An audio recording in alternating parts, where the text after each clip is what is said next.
네, 지금부터는 뜨거운 외교 현안 짚어봅니다. 조한범 통일연구원 석좌연구위원 나오셨습니다. 안녕하십니까? 예, 안녕하세요. 자, 대만과의 관세 협상을 마무리한 미국의 움직임이 심상치 않습니다.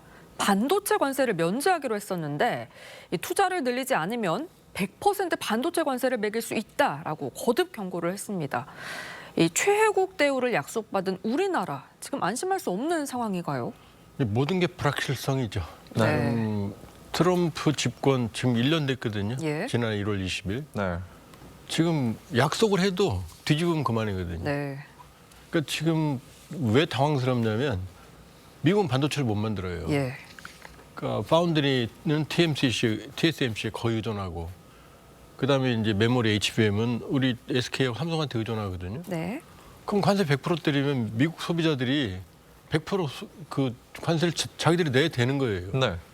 그럼 미국에 투자해라. 그러면 내 투자한다고 그랬죠? 그럼 투자 지금 신규 건설한 쪽은 1.5배 정도 그 물량은 이제 무관세. 향후 투자한다 그러면 2.5배거든요. 그럼 더 투자하라는 건데 투자하기로 했어요, 이미. 우리도 그렇고 대만도 그렇고. 근데 문제는 뭐냐면 미국에서 투자하면 투자할수록 TSMC 같은 경우는 적자거든요. 그러니까 이 성과, 트럼프 대통령의 성과주의 때문에 무제한적인 압박을 가하는 상황이다. 그러니까 우리는 어쨌든 최혜국 대우에다가 대만보다 불리하지 않게 대우하겠다 그랬으니까 네. 네. 어쨌든 개발 협상을 한다니까 또 이제 파고가 오겠죠. 밀려오겠죠. 네. 이런 상황에서 트럼프 대통령 그린란드 병합에 결국 관세를 무기로 또 꺼내들었습니다. 트럼프 대통령이 그린란드에 이렇게 집착하는 이유가 뭐라고 보십니까? 첫 번째는 이제 서방구 전략입니다. 네. 이제 미국의 국제주의, 국제 질서를 우리가 모두 지킴으로써 이익을 얻는다. 이 시대가 갔다고 지금 트럼프 대통령 판단하고 예. 그러니까 과거에 미국의 5대 대통령이었던 멀로주의 1823년 네. 미국만 살겠다. 유럽과 관계없이.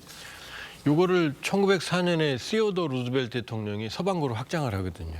그럼 남북 아메리카에 그린란드 거기 들어갑니다. 예. 서방구거든요. 그러니까 이 서방구 중심으로 소제국 체제를 건설하겠다는 게 시어도 루즈벨트고 트럼프 대통령은 정확하게 그 시어도 루즈벨트의 서방구 전략을 이어받고 있거든요. 네. 네.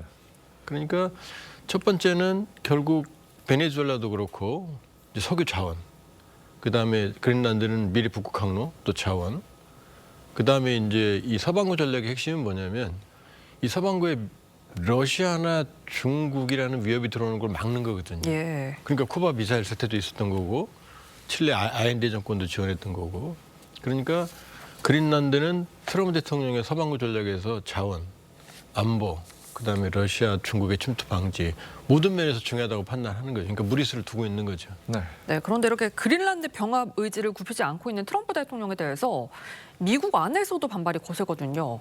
유럽에서는 앞서 월드컵 보이콧까지 거론이 됐었는데 이 트럼프가 힘을 얻을 수 있을까요? 좀 심하게 말하면 크레이지 트럼프예요. 왜냐하면 지금 나토 동맹국이거든요.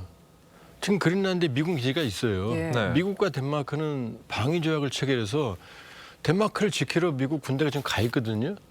근데 그 덴마크를 지금 달라는 거고 안 되면 침략하겠다는 거거든요. 근데 이건 동맹이 동맹을 치는 거거든요. 이거 러시아가 우크라이나를 침공한 것보다 더 나쁜 거거든요. 그러니까 이건 실현 가능성이 거의 제로에 가까운 예. 일이고 유럽으로서는 나토의 붕괴를 의미하고 그러니까 나토의 헌장 5조에는 집단 안보 조약이 있어요. 그러니까 한 국가라도 침공을 받으면 이제 32개 국가거든요. 나머지 국가가 집단적으로 전쟁을 하게 돼 있거든요. 그러니까 네. 미국이 침공하면 나머지 31개 국가가 미국과 전쟁해야 되는 거예요. 네. 그러니까 미국 내에서도 합병에 대해서 찬성하는 사람은 한 7명 중에 1명밖에 안 되고 그다음에 군사적인 침공은 지지가 4%밖에 안 돼요. 예. 그러니까 여기다 관세를 부과하고 이게 지금 트럼프 대통령의 독단적인 행동인 거지 지금 국내외적으로나 지지가 거의 없다고 보셔도 되는 거예요. 예. 네. 이 유럽 각국 거세게 반발하며 맞서고 있습니다. 어떻게 국제 분쟁으로도 번질 수 있다고 보십니까? 이미 번지고 있죠. 예를 들면은 우리에 좀 적용을 하면 그러니까 미일 동맹 조약이거든요. 상호 방위 조약. 네. 오키나와에 후텐마 기지가 아주 큰 게 있어요. 근데 오키나와 탐난다고 오키나와 달래는 거거든요. 안 주면 사겠다. 안 주면 군사적으로 침공한다 그러거든요. 그러면은 미일 동맹 깨지는 거죠. 네. 그러니까 이미 나토는 이 씻을 수 없는 상처를 입고 있다. 그러니까 트럼프 이 일이 어떻게 끝나든 간에 이 후유증은 감당하기 굉장히 어려울 거예요. 이미 나토는 균열이 생기고 있고 네. 네. 이미 러시아, 우크라이나보다 눈이 다 거긴 돌아가지는 않잖아요. 지금 그린란드로 가고 있잖아요. 그럼 나토의 균열이 현실화되고 있는 거죠. 네, 이런 가운데서도 트럼프 대통령 자신은 관세왕이다. 미스터 관세다. 이런 문구가 적힌 글을 사진과 함께 SNS에 올리기도 했거든요. 관세 무기화를 포기할 생각이 없어 보여요. 생각이 없죠. 왜 저러냐면 네. 이제 품목 관세는 대통령의 행정명령에 할 수 있어요.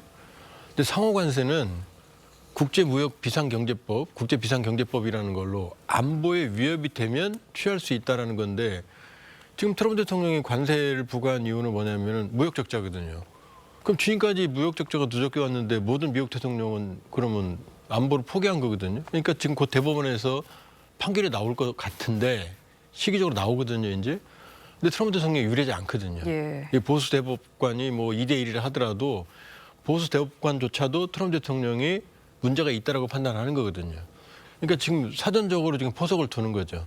거기에 나와도 자기는 계속 이제 다른 방식으로 관세를 더 부과하겠다는 이제 지금 예고편을 하는 거예요. 그러니까 예.